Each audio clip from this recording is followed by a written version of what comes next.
లక్ష్మీ నరసింహాయ నమః. మన నిజామాబాద్ జిల్లాలోని ఎడపల్లి మండలము జానకంపేట గ్రామంలో వెలిసి ఉన్న లక్ష్మీ నరసింహస్వామి ఎంతో ప్రసిద్ధి చెందినది. ఈ దేవాలయం యొక్క బ్రహ్మోత్సవాలు 26 నుంచి ప్రారంభమవుతున్నది. ఇందులో భాగంగా ముఖ్యంగా 31 నాడు స్వామివారి కళ్యాణము, అలాగే 1వ తారీఖు రథోత్సవము, 2వ తారీఖు చక్రతీర్థము, అలాగే కుస్తీ పోటీలు అత్యంత వైభవంగా ప్రతి సంవత్సరం జరుగుతుంది.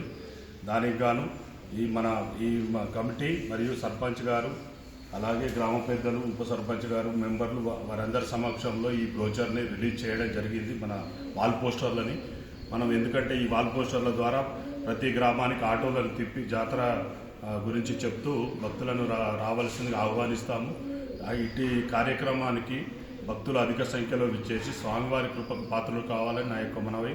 అలాగే మన ఎంతో ప్రసిద్ధిగాంచిన అష్టముఖి కోనేరు కూడా ఉంటుంది కాబట్టి ఇది ఎంతో ప్రసిద్ధి చెందింది. దీన్ని దృష్టిలో పెట్టుకొని భక్తులు 26 నుంచి ఈ బ్రహ్మోత్సవాలు స్టార్ట్ అవుతున్నావు కాబట్టి 2వ తారీఖు ఎండ్ అవుతుంది. దీన్ని దృష్టిలో పెట్టుకొని భక్తులు అధిక సంఖ్యలో హాజరు కావాలని. మండలం జానకంపేట గ్రామం లక్ష్మీ నరసింహస్వామి దేవాలయం బ్రహ్మోత్సవాలు తేదీ 26/1/2026 సోమవారం నుండి 28/1/2026 బుధవారం వరకు అధ్యాన మహోత్సవం ద్రవిండ ప్రబంధ పారాయణం జరపబడుతుంది. తేదీ 29/1/2000 గురువారం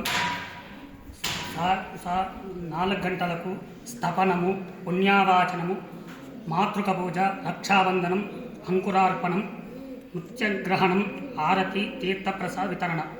తేదీ 30/1/2000 శుక్రవారం ఉదయం శాల ప్రతిష్ట, వాస్తు హోమం, ధ్వజారోహణం, యజ్ఞం, సాయంత్రం 6 గంటలకు దేవతా ఆహ్వానం, వేరీ పూజ, యజ్ఞం, బలిహరణం, హారతి, మంత్రపుష్పం, తీర్థ వితరణ జరుగును.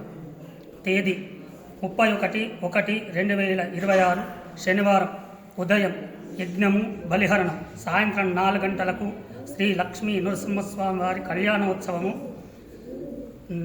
జాలారోహణం, యజ్ఞము, బలిహరణము, హారతి, మంత్రపుష్పము, తీర్థప్రసాదము వితరణ.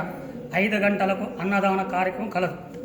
1/2/2026 ఆదివారం సాయంత్రం 4 గంటలకు శ్రీ లక్ష్మీ నరసింహస్వామి రథోత్సవము, తదుపరి యజ్ఞము, బలిహరణము, తీర్థప్రసాద వితరణము జరుగు. సాయంత్రం సాంస్కృతిక కార్యక్రమాలు, భజన పోటీలు నిర్వహించబడును. మధ్యాహ్నం 2 గంటల నుండి 4 గంటల వరకు అన్నదాన కార్యక్రమం కలదు.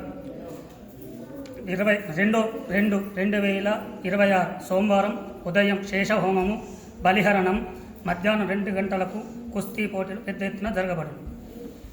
ఈ అష్టముఖి కోనేరు కలదు. అందులో స్నానమాచరిస్తే అష్ట కష్టాలు పోతాయని భక్తులకు నమ్మకంతో చేస్తుంటారు.